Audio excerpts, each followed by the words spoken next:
Welcome everybody back to Veil of Sound. First regular Sunday interview of 2025. And I personally think that if you listen to the record that this guy and I are going to talk about in a few seconds, if you listen to that record coming out on Friday, you might already have an early favorite for album of the year, because Wyatt E are back. Not that they've ever been away, but, they're back. Very, very happy to have Sebastién here on the show again. Sebastién, thanks for joining. No, thank you for inviting me. Today we see a different part of your apartment, not the maps in the background. You go ahead. Yeah, I was sure you were going to talk about it, but I moved away since then, so I moved in another place. Yeah. Okay. Sebastién, any band merch apart from your own band that you would like to pluck at the moment? I'll give you a second. I want to pluck the wonderful sweater that I always wear when I'm a little unhealthy. Cortex, Berlin's probably best record shop. At least for one that is the easiest shop, because they are just cool guys. So if anybody goes to Berlin and wants to go record shopping, go to Cortex Records. Wonderful place. Sebastién, have you got something for us? Like, what do you want me to give you? Like a new record that's coming up? Yeah. Did you buy any new stuff recently? I'm not the kind of guy who's who has like big collection of records and stuff like that. I have a few hundreds record, but when I go to shows, I always try to support bands by buying their records. But it's not like I'm a huge classic collection guy. Mm. Sebastién, you are gonna release the new record by Wyatt E on Friday. I will once and only once try to pronounce that record's name, because I know I will already at first try fuck it up. Zamaru Ultu Kerep Sikuratu Part 1. That's it. Samaru Ultu Kerep Sikuratu. Oh, okay. When you say it, it sounds a little bit more natural, as I do. I had time to practice, though. But it's also a language that is generally known to you, isn't it? Known. It's not your native tongue. Let's put that straight. No, not really. It's nobody's native tongue, actually. But it's a language that I am passionate about. It's a Akkadian language. It's the language that was spoken in Sumer and Babylon in the old days, since I think the 18th century up until 18th century of BC, Yeah. Up until I don't know when it disappeared, actually. But the one that I use in the song and the one that is used in the single we put out in November with singer Nina Saidi is the language used 600 BC, something like that. That was before anybody asks, because the title of the track is English. The Diviner's Prayer to the Gods of the Night. Exactly.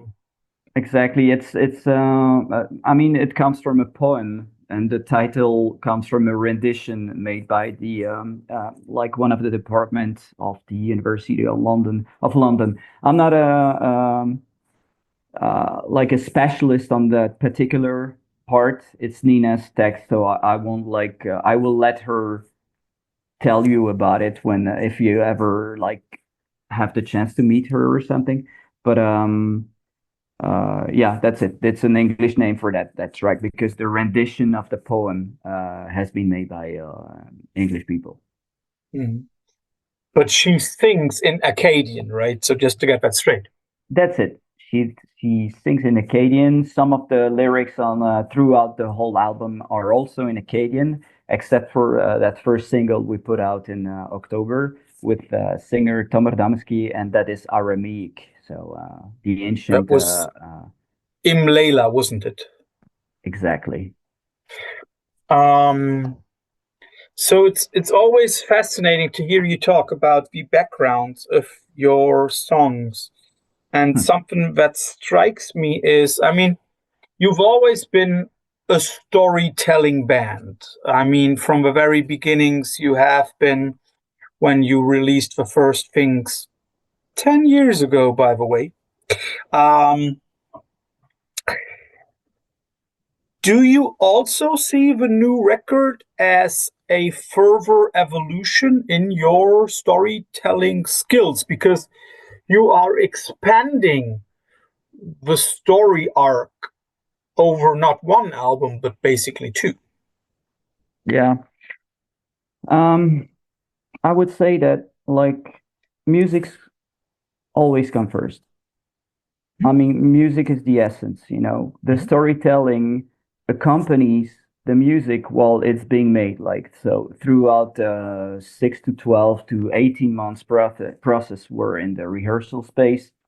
Uh, let's say that we have like a few weeks of pure music creation, and then I'm like, okay, let's get into the matters, the subjects, the history, you know, and uh, like what this music could be telling about the story that I'm trying to tell, you know, which is what you know what it is, you know what I mean? It's still the same, you know, it's like the exile of the people of Jerusalem after the sack of the city by Nebuchadnezzar II in 587 BC. So he sacks the city and he sent the people of the city in exile in Babylon. And the whole music of the band. So since maybe not album one, which is an EP by the way. I mean, it's considered an EP by Spotify, but let's say since Exile to Ben Neharot, which is the first real album of the band, this has been the you know the thread we're pulling, and that the story is not always the same, but it follows this thread of this exile and like what it is to leave a place to go to another, and what it is to lose track of yourself, your own actually, and settle down in a place where you don't belong, and try to merge within that society. So it's also very contemporary subject as well. So we're using this piece of history to tell something that is also actual. So also from today's perspective, you know. And with Zamar Ultukaret Sikuratu Part 1, is there going to be a Part 2? Who knows? But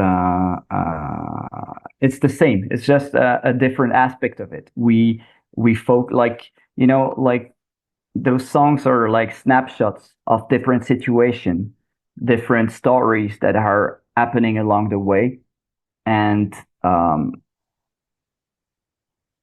so I would say that this piece of history, even if it doesn't last really long on a period of time, it's infinite for us because there are so many snapshots that haven't been made, of course, because of the lack of camera. But it's yeah, the possibilities are infinite with that matters. You say that it's also, as we already tried to put it into a contemporary context, would you also say that it's a discussion of this lifelong question, of this age-old question of how much assimilation is necessary, how much identification with your own roots is necessary? You know, like, where do we draw the lines? What do you mean by assimilation? Well, I mean, you've spoken about, you know, the Jewish community being taken from Jerusalem to Babylon, and they, of course, had to assimilate in a society or within a society that was not their own, the cultural background that they had to. I mean, like, you're coming from Belgium, which is a very multicultural society in parts, in certain parts of Belgium. So it's also a question, like how much assimilation do we demand, and Yeah, how much freedom of self-identification do we give? Okay, yeah, I see it more on the actual like. Yeah, it's a difficult subject, like assimilation and stuff like that is also like meaning losing a bit of your past self, and it's something I don't really look at when I'm like thinking of when I'm writing those songs. When assimilation is like a different matters, and I think there's like really good side about it and also not really good side about it. So it's something that and since I'm not I'm not concerned by the not concerned, I'm not involved in the process of being assimilated or something. It's something that I'm not talking about much. It's more about like the fact that uh like I lost tracks of my great grandparents come from Yeah. because of like exiles and just like Yeah. people are moving away from their place, and that's more like that's the angle I'm working on, assimilation is something totally different, and I think I'm not the good person to talk about this. I mean, it wouldn't be fair since I'm pretty well assimilated in the place in my community. You know Yeah. what I mean? I'm I know what I'm you mean. I'm a Westerner. I live like a Westerner, even if my roots are Jewish. Yeah. It's not the same story as like people from Syria or Palestine that are forced to move away Yeah. and have to assimilate. It's something like really different for them, and I wouldn't talk about that because I'm not in that process. So my angle is more like the trying to keep tracks or find the tracks, find your tracks, find your where you come from. Like following this thread. That I was talking about. Did you also rediscover some of your? I'm very sure not family roots, because like we're talking Yeah. about a story that is 2,500 years ago. But did you notice some roots? What do you mean? I mean, like it's very likely not your family that you are talking about, right? When you're talking about roots, but you're talking about roots of the culture. Also, but like, yeah, like I told you, like I could keep tracks of 200 years ago, like on a personal level, Yeah. and stories that I'm hearing from my own family, Mhm. and so, but that okay, that is not Wyatt E. Wyatt E is like, okay, what is close to me enough that I'm legit to talk about it, Mhm. like this Jerusalem exile, and at the same time make it as we didn't pick that story out of nowhere. It's so far away that nobody can really relate. Like, Mhm. yeah, there are maniacs, there are religious maniacs, that are like 100% sure that they relate to that story, but it's so Yeah, far yeah. away. It's so far away that nobody can really relate to that particular story. But at the same time, the story itself is universal. It's something Mhm. it's something that everybody can relate on a Yeah. human being level. So Mhm. like finding the most common thing in the most little thing. That's what I'm trying to do. So it can Mhm. speak to everybody, but also it's so far away that it speaks to nobody. You know what I mean? It speaks about nobody, but can speak to everybody. Yes, I know what you mean. It's more of a very human kind of level, right? Yeah. It's like a common denominator. If Yeah, yeah. common denominator. Yeah. So Mhm.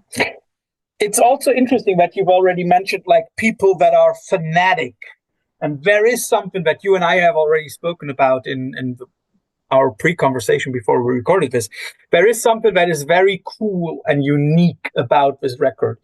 On the new record, I'm not going to try to say it again. On the new record, you have a Jewish singer and you have an Iranian singer. And in global political context, that is as cool as it can get. You were not searching for two people from those opposite cultures, right? You found two musicians who happened to be. Yeah, I was not searching, but they found me. Cool. And I found them as well. We first met Tomer Damski in 2018, and we had this first song together called Badai. And then she joined the project Atonia. But when I was in the process of writing this new record with my bandmates, I was like, it's a bit too self-centered if I'm only having my personal perspective about it and Thomas, and if we don't have like the other side of the equation, you know. Mm-hmm. And I happened to meet, like, by accident, totally by accident, Nina back then, and she was a singer, and like the way we met didn't have nothing to do with her being in a band or being a singer or anything like that. But I found out after that she was a singer, and I was like, oh, that could be amazing if we can like voice our music on the other side as well, and have her singing what she wants to sing to collaborate with this record. So it happened by accident, but like, you know, the Iran-Israel thingy as like, it's secondary to me, you know. Mm-hmm. I first work with, like, I try to work with gifted people, talented people, and musicians, and people that are like that have something to say, musically speaking. But yeah, I mean, it was the good pick, and it happened by accident. It happened by accident. So it's not like I was like looking for somebody like her, but like I told you, she find me, and I found her, and we managed to collaborate and have this song together. And I think it's adding a lot to the album, and a lot of perspective as well, and I would say legitimacy as well. In a way, definitely, yeah. And it's not something we confiscate and you know, have only from one side. You know, we try to have like together both sides of this story, so it's more legitimate. That's it.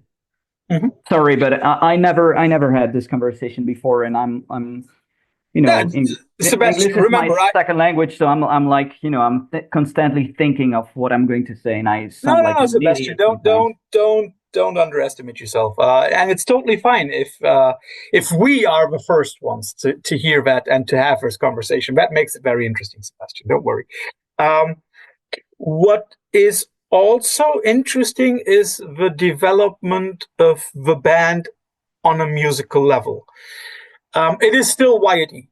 It is still Wyatt E. But I sometimes, especially on the first two tracks, I sometimes had a feeling as if there was a tidbit more industrial in there, a tidbit maybe classic metal harmonies. Okay. The way you sounded, my question already becomes obsolete. But were there any kind of influences where you said, like, okay, that's maybe something that I did not listen to before that might have influenced me? Not that I'm thinking about it, honestly, but we wanted to come back with something like different than what we did. You know, we had 3 records with like the same recipe all the time. So one track, one side, and like two sides, so two tracks, and the Yeah. tracks were between like 14 and 28, 28. I think there's on No, Albin 18, Kidam. 19, 19, yeah, 19. Yeah. So for 14 and 19 minutes long. So we were like, okay, or we are going to make another album like that. But um, yeah, we had like those two ideas. First, not disappoint ourselves and not to disappoint our fans.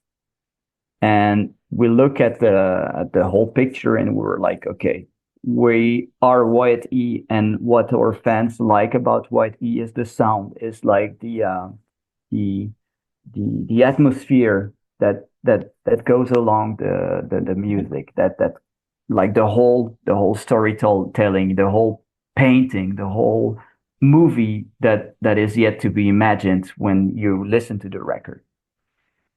And on the other hand, we wanted to have something more fresh, more new. And we thought like, okay, this formula, this recipe we had uh, is interesting, but as we're like growing up and trying to be better every time, this was not the recipe we wanted to use for the next two records.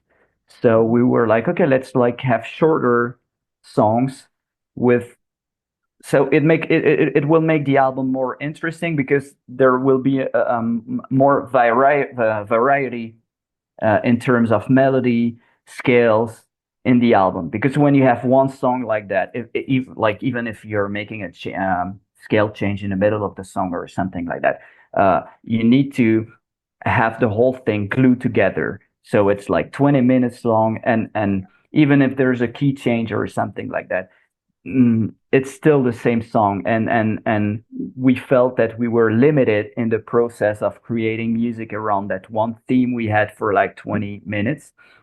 So we were like when we started those not recording session but creation session with the band, we locked ourselves in the rehearsal space for like, I don't know, 2 3 weeks, and we recorded so many different IDs, like, I don't know, 15 or 20 hours of music. And we had so many riffs and cool stuff that we were like, okay, so if we keep the same recipe, we will need two lifetime to release all the record with that amount of Mhm. music we had. But if we're like only picking the climax of each, then we might come up with a more interesting album. So that was that's how we came with Zamaru Tukarep Siguratu. Um, so it's not that we discovered some bands that we never listened to before. It's just that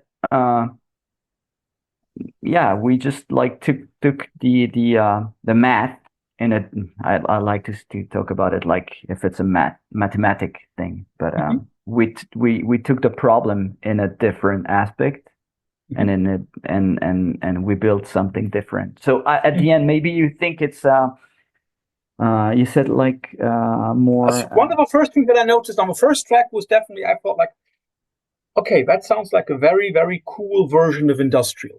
yeah, But industrial, yeah, that's what you said. Mhm.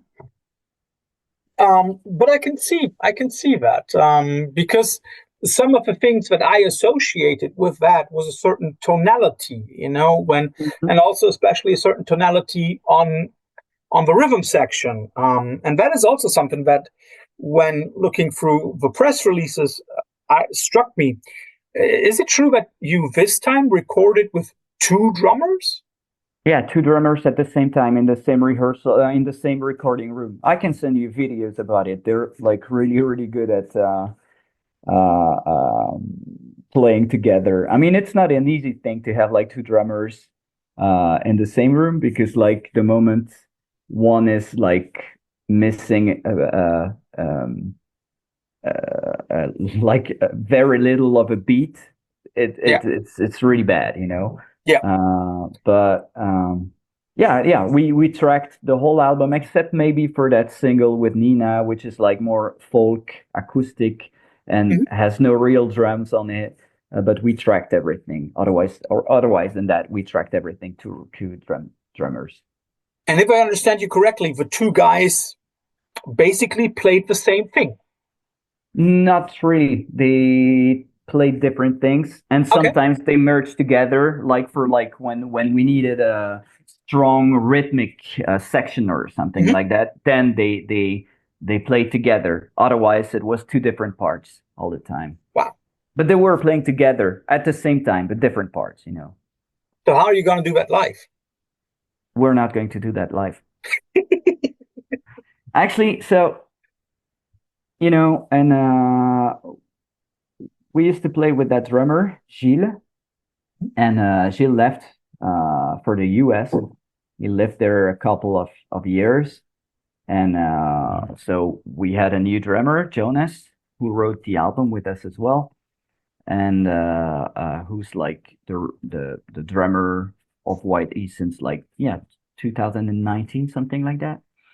And when Gilles came back from the United States, we were like, yeah, let's try to do something all together.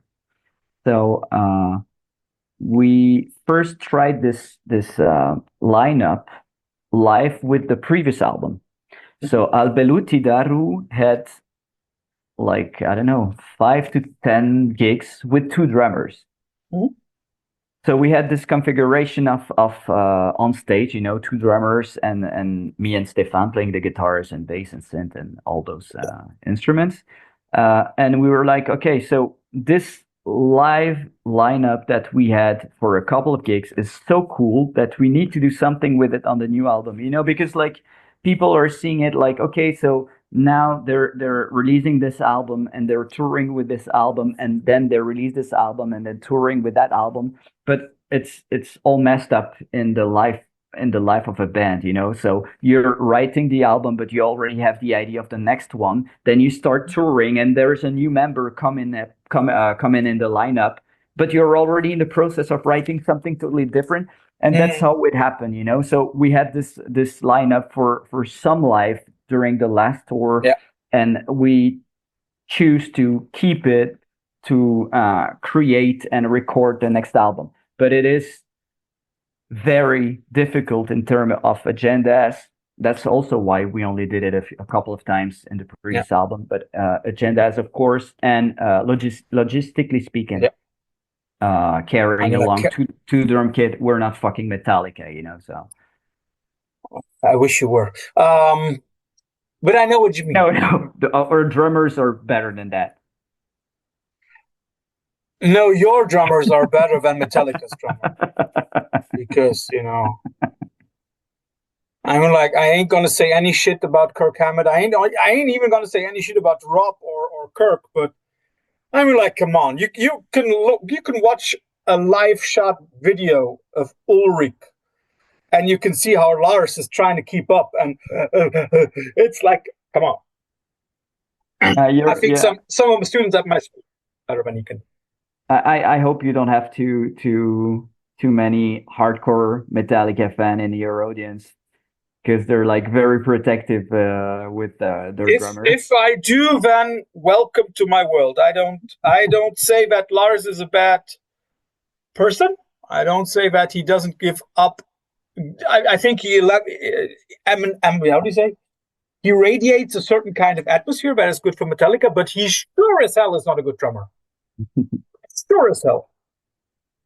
So yeah, this lineup is not here to maybe for like you know same. If we were programmed at Roadburn, we would have come with the two singers and the two drummers, and then we would have like something like different and Mhm. bigger because it's Roadburn, or like I don't know if there is a Desert Fest that's coming Mhm. up with the idea. Oh, can you guys come with like the whole lineup? Then Yeah, it's yeah, something yeah. worth to work on. something that I also think is very, very audible on the record. And here I want to give a lot of props to that person. I think one can hear the skills of Tim the Guitar, who has recorded it and mixed it. I think it's a very well done record. I mean, it's very, very cool. And something that strikes me, and here I would like to have your opinion on that. I mean, like, Tim is known for his work mostly with Amen Ra and with Dotzeskade. How was it working with him? Let's put it like that first. First of it, I know Tim since 2008, something like that. So Before he joined Ra. Way before he used to play with Amen Ra. I still remember his teenager band, and he was the friend of someone we have in common. Actually, he's still the friend of the drummer of Doodseskader, of course. But I was in a band with the drummer of Doodseskader, noise rock band, Jesus Lizard like, and that band is called The K, just like the letter K, Ka. Oh, you mean like the poster behind you? Yes, that's it. So I was like, this band still exists, but not with the drummer of Doodseskader anymore, Bert. And Bert is friend with them since like they're teenagers. So I used to know Tim like for a very, very, very long time. So he's more of a friend before he's being somebody that I'm working with. Mm-hmm. And when we recorded the third album of that band, okay, we decided to work with them. And by then he just joined Amen Ra as a bass player, or he was already around the band working with them. I don't exactly recall what he was doing back then. And that is the first time that I felt good in a studio recording an album with that band, because I'm not a huge fan of working in studio, to be honest. Something that I don't really like. And when working with Tim, I felt that I was in good hands, in a like professional, in a audio engineer way, of course, but also in a human level. I like the feelings and stuff like that. That I was like, okay, whatever is going to happen next album with that band is going to be recorded with Tim. That's a fact. Mm-hmm. But on the other hand, I was working with Wyatt on the record, and I was like, let's not work with Billy Anderson anymore. I want to have somebody who's more like close to us, geographically speaking, and I feel like Tim could totally do the job. I was very happy with what he did with the guitar for that band, but that was not even the biggest drive for me to work with him. As I told you, it's more like the symbiosis, and also the empathy that he has, and working with him is just the sweetest experience that I could ever get. I don't know if it's the same with every band that worked with him in the past, but to me he is the right person to work with. Mm-hmm. It's just natural. It's just the guy knows his shit, of course, but also on a personal level, he's the sweetest person to work with. And I think we need more person like him to work with in the music industry. Yeah, and it's also interesting. I mean, like, we know him from certain projects that he is in, of course, like Amen Ra, also Doodseskader, and other things that he did, like Predatory Void. And he produced other things, and it's interesting how he can be so adequate and so perfect for so many very different bands with very, very different sounds, very, very, very, very different purposes also. That is something that really struck me, and that is also why I brought it up. I mean, like, and yeah, you've already answered. It must be because he's a very, very nice guy to work with. He's just so humble, you know. He's very humble as well, and that's what we need when you work with people, and everything is about ego in this industry. And I myself try to get away from that as much as possible. Mhm. And that person has a career, you know. He's working with Amen fucking Ra, you know. And well, it's just like he's just the teenager that I used to know when I was a kid myself. So, uh, yeah, Just a few more tattoos. Yeah, and less hair. Voluntarily, otherwise you won't see all of the tattoos. Yes, right. And something that I also want to point out, because I think we should talk about that. You have already published one soundtrack for a movie, Yes. Bowling Saturn, and we're Mhm. going to talk about that. You've also done a new soundtrack that will be coming up at some point. But what is striking for me is here your music first approach is, of course, very helpful, right? Because, I mean, like, it's not your story that you would be narrating. Yeah, I've always considered Wyatt E's music as a soundscape, as a landscape, actually, Mm-hmm. as the like the music of a movie that is not directed yet, that is not released yet. Yeah. So, and since there's no actual shot of this movie, the music has to tell something. So it's already a cinematographic process in itself Mm-hmm. to write music for Wyatt E. So of course, when it comes to work with like directors that want something for their movie, it's easier, but it's different because with Wyatt, we are the master of the story that we want to tell. With like directors and stuff like that, they have their movie and Yeah. it's in their head. So it's more like they're more like demanding and ordering stuff. You know, it's like I want this kind of stuff that is that long for that part of the movie, and it has to be uh, similar to this, but not recognizable, and also like uh, produce this kind of feeling. Mm-hmm. With Wyatt E, we can do whatever we want. Yeah. Of course, you know, here it's more yeah, it's like going to a record shop and the record is not recorded yet, but you say, I want to hear this. And it's very different. But on the other hand, like having your music, like if you identify your music as the music of a movie that's not being done yet, you're already like halfway to the director's environment. So So did you then watch Bowling Saturn first of all, or did you completely, or did you get snippets? yeah, like we were in touch with the director before the movie even started. So Mm-hmm.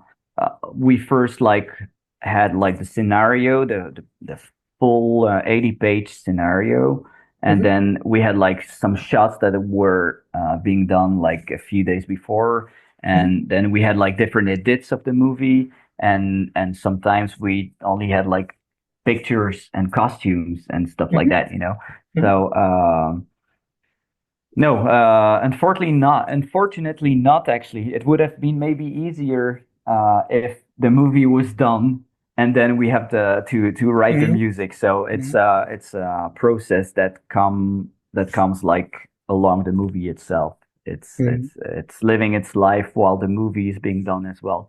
So what we did is we rented a place for like 2 or 3 months with Stefan from Wyatt E, and we simply stayed there in this black room, receiving parts of the movie, watching them, and created music on the spot, sending the demo tracks to see if it was like something that was close to what the director wanted. And then they gave us feedbacks, and it was like some sort of ping pong with them, like that. Mhm. Would you say that Wyatt E also, in some strange way, might have benefited from that soundtrack work?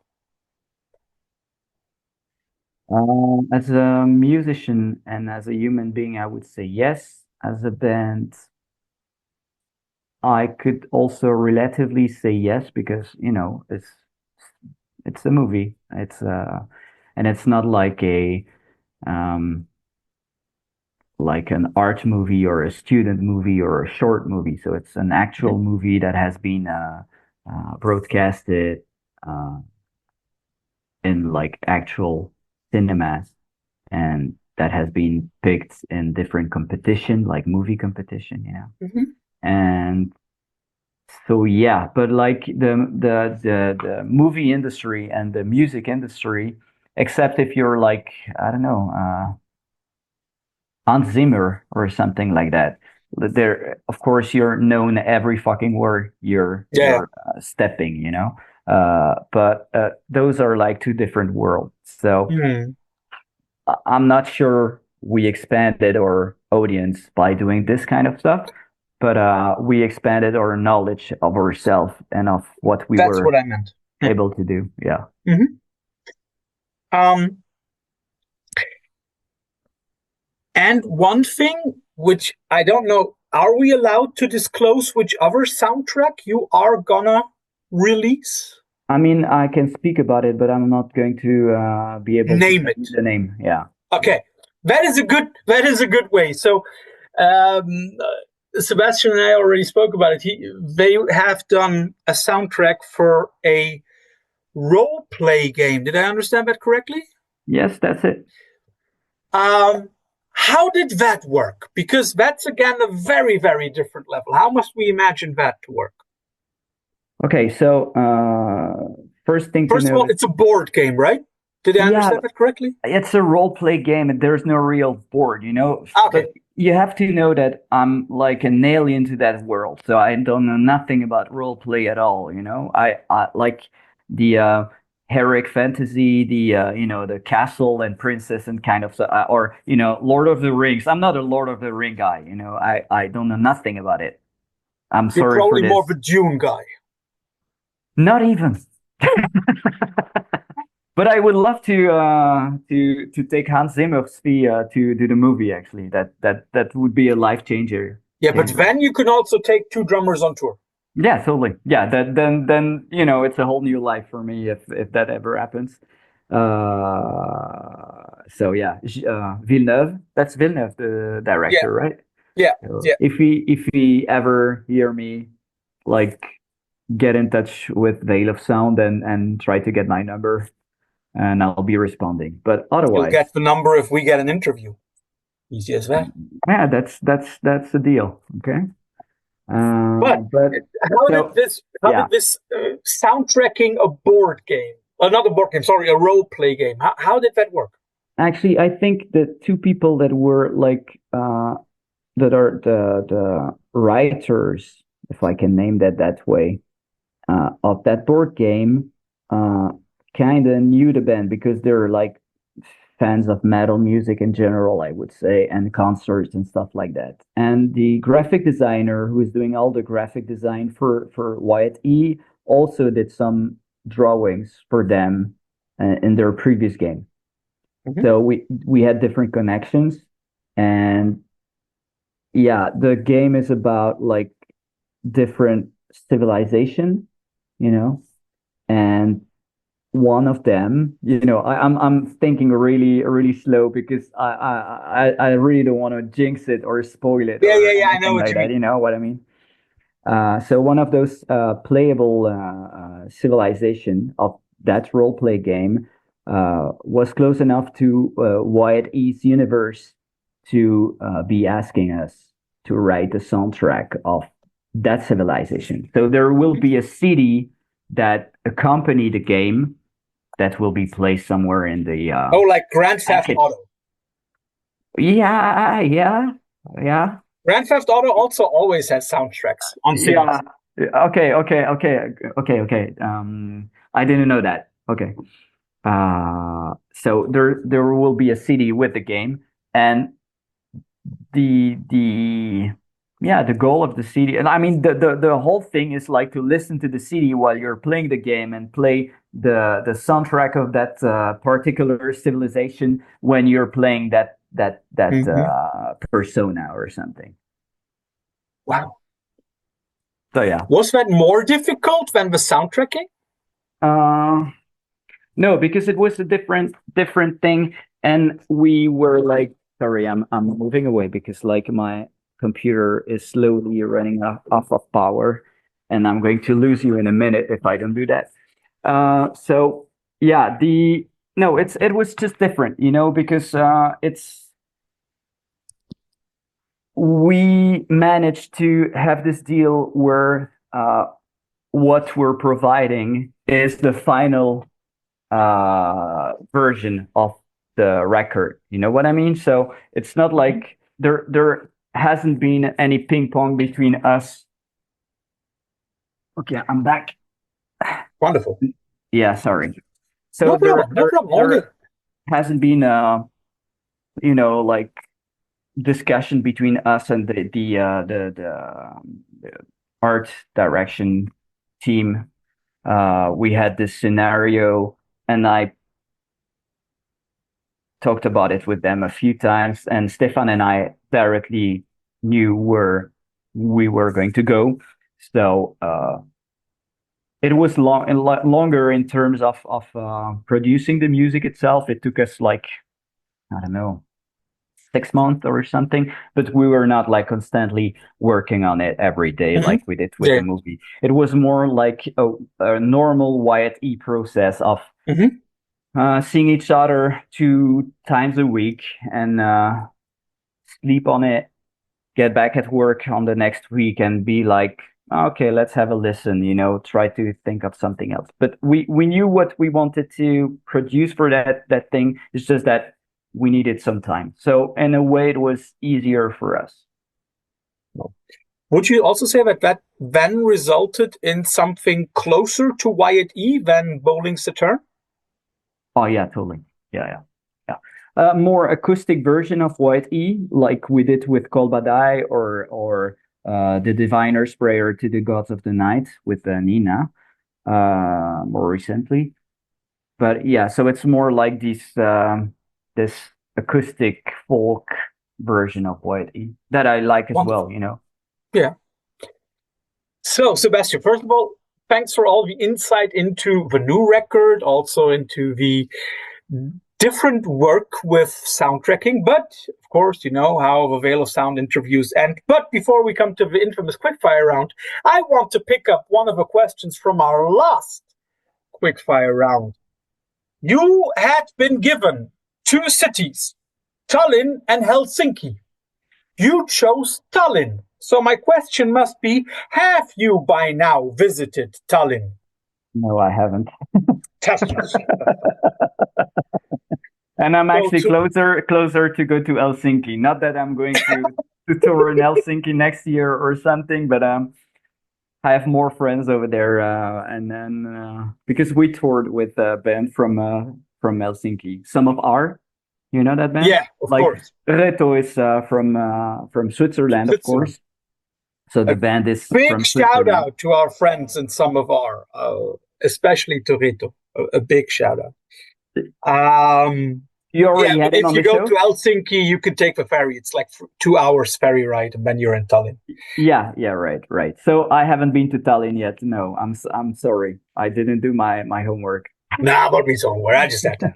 So you know where this leads us. This leads us to the infamous quickfire round. I don't have to explain the rules because you know how it works. I'll give you some things related to people you worked with and some things that I just want to ask you. Let's start off with Tim, the guitar. I'll give you two of the bands that he produced.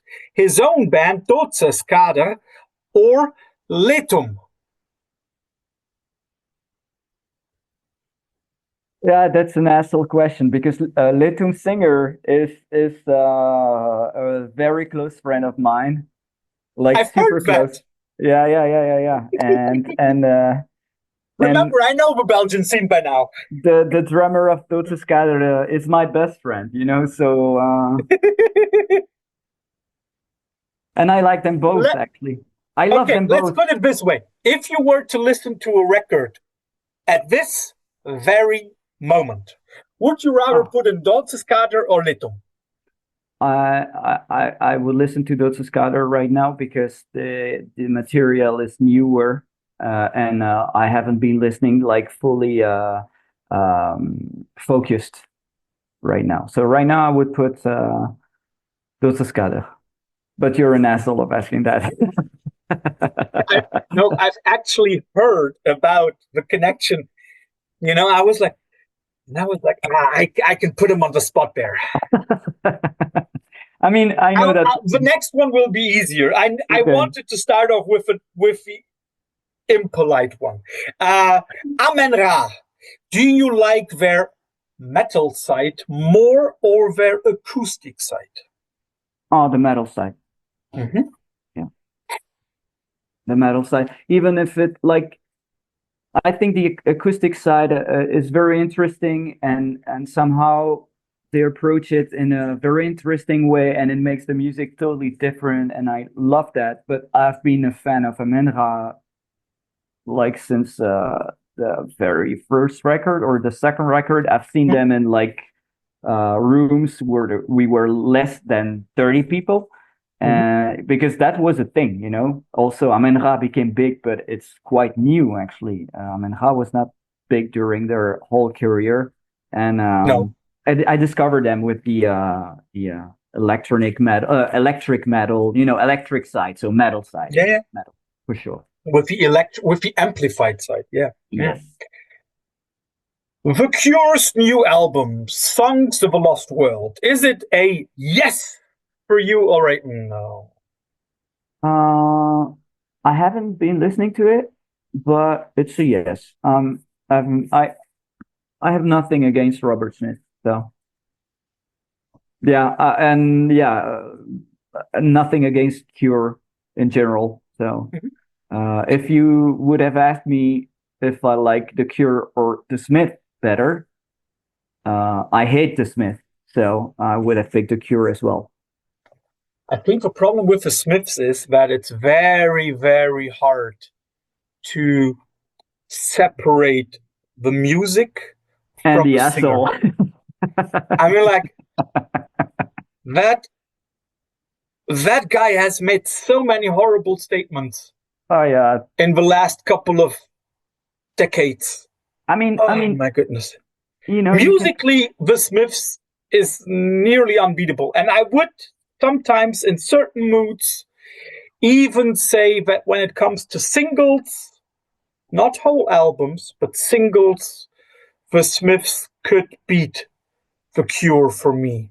Not on albums, not on album length. But it's very hard to separate them from Morrissey, and my goodness, that guy is an asshole. I mean, like, if your guitarist says, I'd rather eat my balls than go on the stage with that guy again, that must mean something. Yeah. I mean, it's like, it's not a problem if you're a conservative person to me. Like, I have friends that are more conservative than liberals or something. But it's like another level, you know what I mean? Yeah. I mean, like, Morrissey is like on a Google level. Let's talk about good people. Earth. Dylan Carson's Earth. I'll give you two records. Earth 2 or Hex? Earth 2.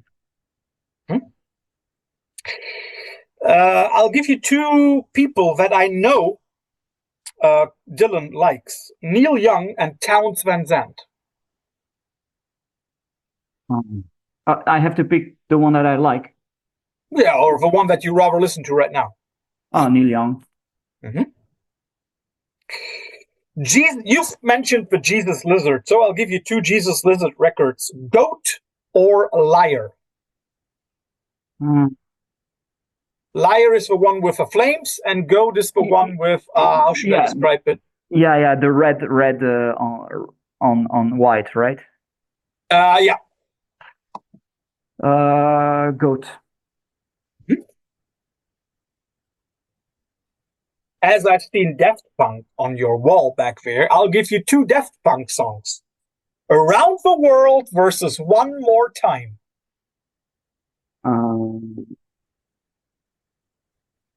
Strangely, I'm gonna go for One More Time.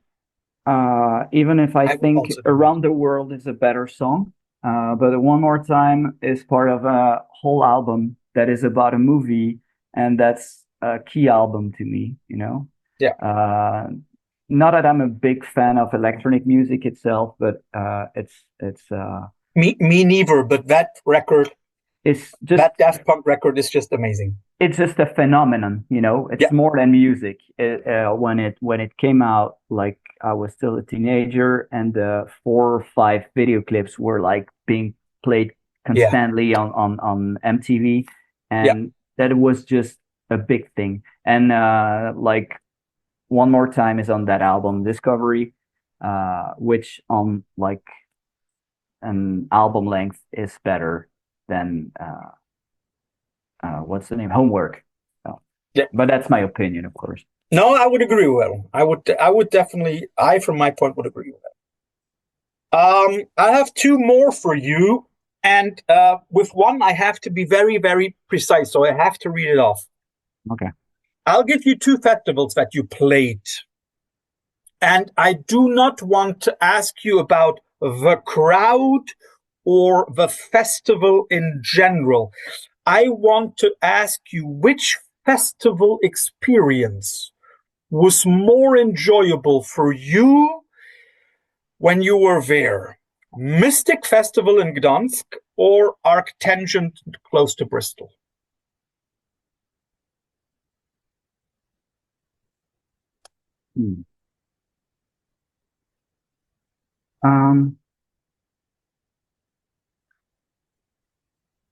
Or is that too difficult to ask?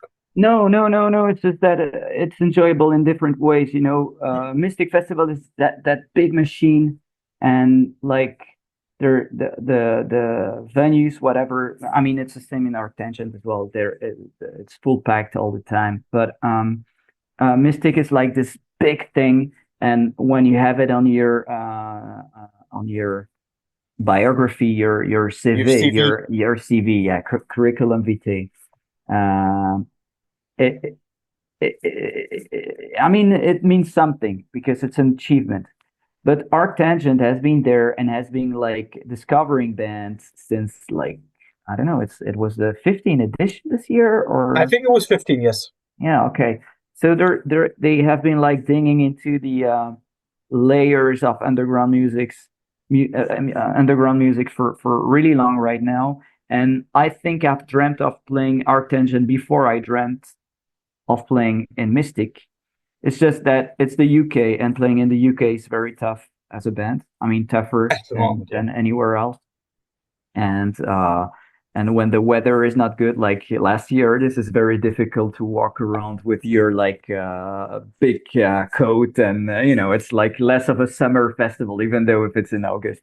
But so both of them have like good sides, but they're different.